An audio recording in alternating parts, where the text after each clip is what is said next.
On ne peut pas dire que Škoda était vraiment l'expert des voitures 100 électriques. Il y avait effectivement dans la gamme la Citigo e-iV, qui est la cousine technique de la Volkswagen e-Up. On avait également la Škoda Enyaq iV, disponible en version normale et en version coupée, ainsi qu'une version RS, mais on ne pouvait pas dire que l'offre était vraiment étoffée.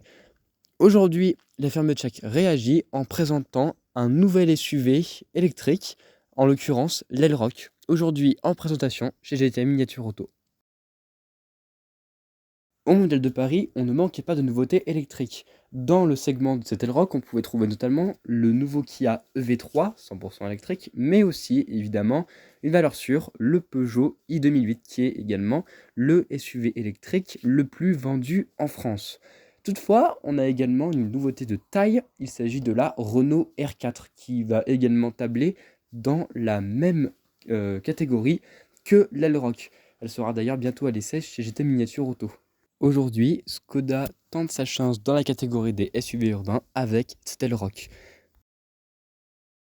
Et pour cette première incursion, Škoda joue la carte de la rupture, avec notamment une face avant qui n'a rien à voir avec les autres productions de la marque, inspirant beaucoup du concept car Vision 7S présenté en 2023. On retrouve donc notamment cette calandre noire, surplombée du lettrage Škoda, on oublie du coup l'ancien logo. On découvre également une signature lumineuse formée de 4 traits, et la signature d'ailleurs est en 2 parties avec le bloc optique en bas, rappelant un petit peu les anciennes productions de chez Citroën. Les projecteurs d'ailleurs sont matriciels. Sur le profil, ce qui est notable, ce sont ces grosses jantes ici de 20 pouces, mais en option, vous pouvez bénéficier de jantes de 21 pouces. De série, vous aurez du 19 pouces. Donc attention sur l'aspect économique au remplacement des pneumatiques, ça va vous coûter un peu cher. La vase arrière, elle, est semblable à d'autres modèles de la marque, notamment les feux arrière, rappelant ceux de la Fabia.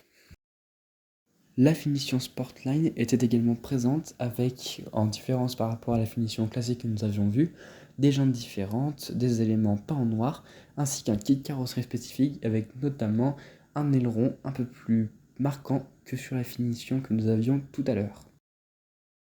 Bienvenue à bord du Škoda Elroq qui possède une présentation semblable à celle de l'Enyaq, mais avec quand même des différences, notamment le volant où le logo disparaît. Les commandes ont également été réorganisées.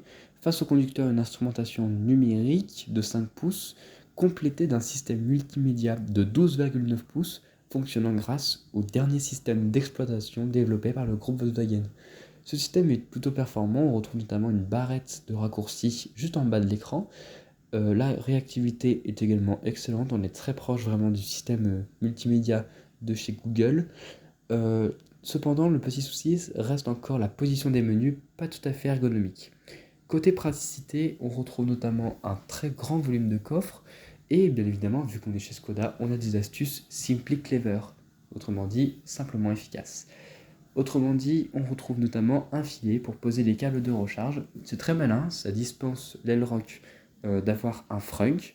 On retrouve également le fameux parapluie caché dans la portière, un rayon électrique, ça peut être également dans la catégorie des SUV urbains, car le i2008 ne l'a pas. Et on retrouve également un éclairage électrique. Autrement dit, lorsque vous n'utilisez pas l'attelage, il n'est pas visible de l'extérieur. Parlons maintenant mécanique.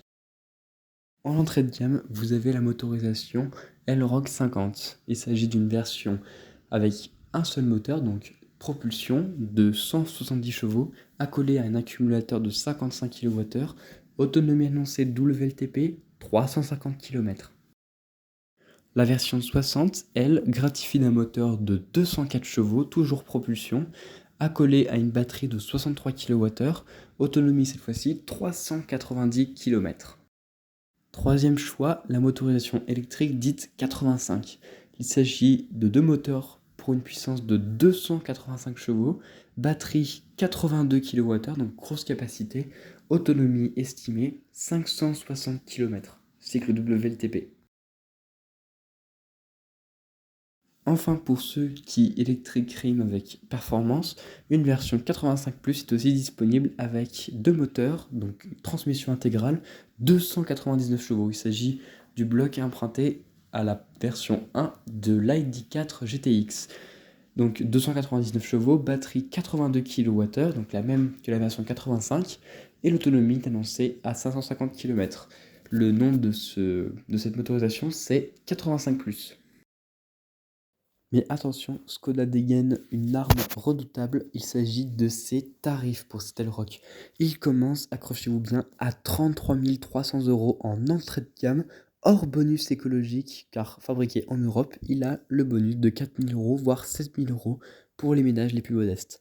Si vous voulez la version haut de gamme 85 en finition plus, il faudra débourser à partir de 44 430 €, là encore une fois, hors bonus écologique. Clairement, le Skoda Elroq est très bien placé dans la catégorie des SUV urbains électriques. Nous vous donnons rendez-vous prochainement pour peut-être l'arrivée d'une miniature et éventuellement faire son essai.